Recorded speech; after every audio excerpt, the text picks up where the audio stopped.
Love ജിഹാദ് ഇല്ല പോലും, അത് നുണബോംബാണത്രേ. ഇതാണ് കേരളത്തിലെ പല ചാനലുകളും രാഷ്ട്രീയ കക്ഷികളും നിരന്തരം പറയുന്നത്. അവരുടെ ന്യായം പോലീസും കോടതിയും ഒക്കെ അങ്ങനെ പറഞ്ഞിട്ടുണ്ടെന്ന്. ചില സിനിമകളിലെ സൂപ്പർ ഹീറോകളുടെ സംഭാഷണത്തിൽ വരെയും എഴുതി ചേർക്കുന്നു ലവ് ജിഹാദ് എന്നൊന്നും ഇല്ലെന്ന്. രാഷ്ട്രീയ കക്ഷികൾ പക്ഷഭേദമില്ലാതെ ഒരേ ആവേശത്തോടെ പറയുന്ന കാര്യങ്ങളെ ചെറുതായൊന്ന് വിശകലനം ചെയ്യാം. ഒന്ന്, മതന്യൂനപക്ഷങ്ങളെ ദ്രോഹിക്കാനുള്ള വിദ്വേഷ പ്രചാരണം ആണെന്നത്. ഈ ആരോപണം ഇവിടുത്തെ രാഷ്ട്രീയ കക്ഷികൾ എത്ര സൗകര്യപൂർവമാണ് പ്രയോജനപ്പെടുത്തുന്നത്. കേരളത്തിലെ രാഷ്ട്രീയക്കാർക്ക് മതന്യൂനപക്ഷം എന്നാൽ ഒരു മതവിഭാഗം മാത്രം, തെളിച്ചു പറഞ്ഞാൽ മുസ്ലിങ്ങൾ മാത്രം. അല്ലെങ്കിൽ ന്യൂനപക്ഷത്തിൽ ന്യൂനപക്ഷമായ ക്രൈസ്തവരുടെ ഇക്കാര്യത്തിലുള്ള ആവലാതി പരിഹസിച്ചു തള്ളി അവർ ഒരു സമൂഹത്തെ മാത്രം പ്രീണിപ്പിക്കാൻ തത്രപ്പെടുമോ? ഇക്കാര്യത്തിൽ ക്രൈസ്തവരെ CPM എങ്ങനെ പരിഗണിക്കുന്നു എന്നത് ഈ ദിവസങ്ങളിലും കണ്ടു. വിശദീകരിക്കും മുമ്പ് ലവ് ജിഹാദ് എന്നതിൻ്റെ നിർവചനത്തെക്കുറിച്ച്, അങ്ങനെ നിർവചിക്കപ്പെട്ട ഒരു കുറ്റകൃത്യം നമ്മുടെ നിയമത്തിൽ ഇല്ല. അതുതന്നെയാണ് രാഷ്ട്രീയ കക്ഷികളുടെ പിടിവള്ളിയും. പിന്നെ എന്തുകൊണ്ടാണ് ലവ് ജിഹാദ് എന്ന പേര് വന്നത്? അടിച്ചു മാറ്റുക എന്ന് പറഞ്ഞാൽ ഏതു മലയാളിക്കും അർത്ഥമറിയാം.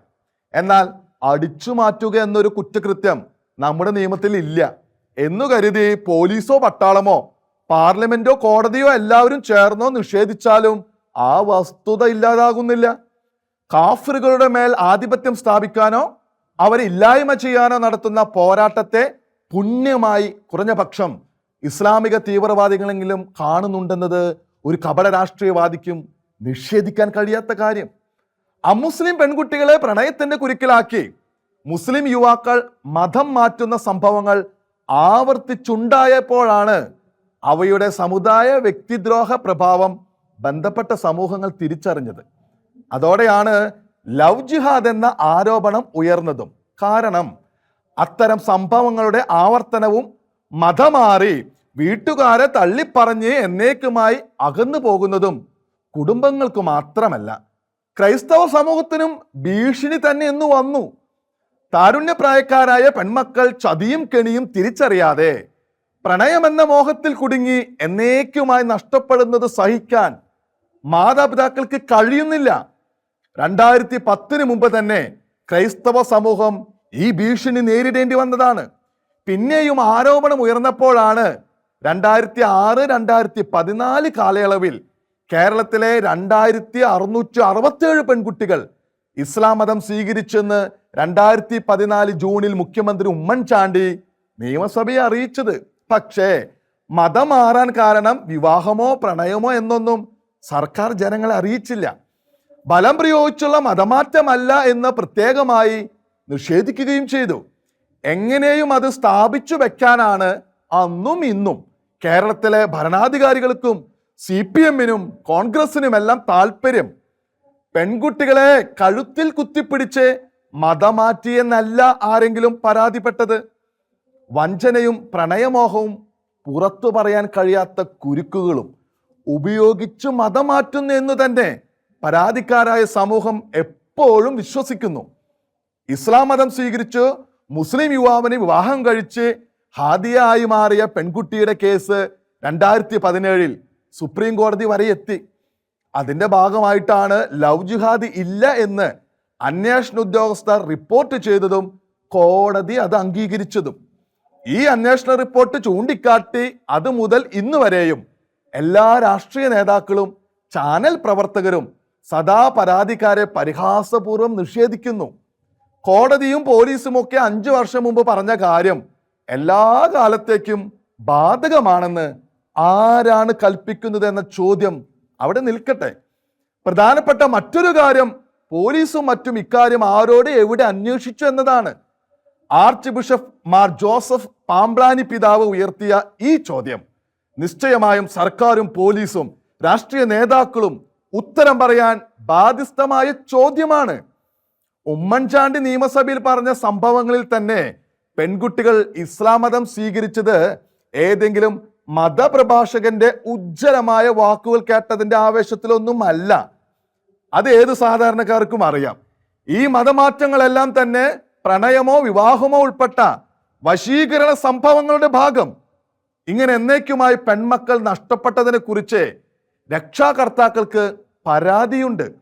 അവരത് സഭയുടെ വേദികളിൽ മാത്രമായി അവതരിപ്പിച്ചത് കുടുംബത്തിന്റെ മാനമടക്കം നിരവധി കാര്യങ്ങൾ കണക്കിലെടുത്താണ് എന്ന് കരുതി ഒരു വലിയ സമൂഹത്തിന്റെ പരാതി ഇല്ലാ കഥയാകുന്നില്ല.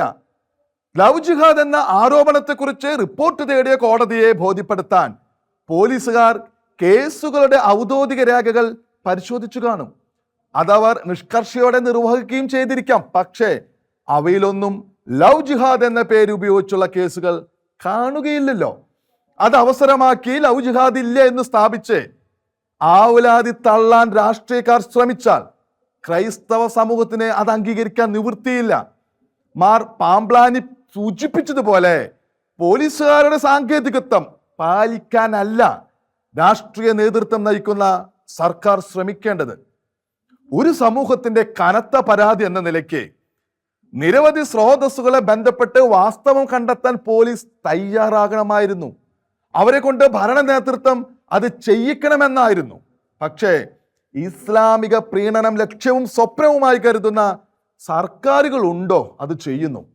ശ്രദ്ധേയമായ കാര്യം, ഇക്കാലത്തിനിടെ ഇടതും വലതും പക്ഷങ്ങൾ ഭരണത്തിൽ എത്തിയിട്ടും ഒരു സമയത്തെയും പ്രതിപക്ഷം ഇക്കാര്യം സർക്കാരിനോട് ആവശ്യപ്പെട്ടില്ല എന്നതാണ്.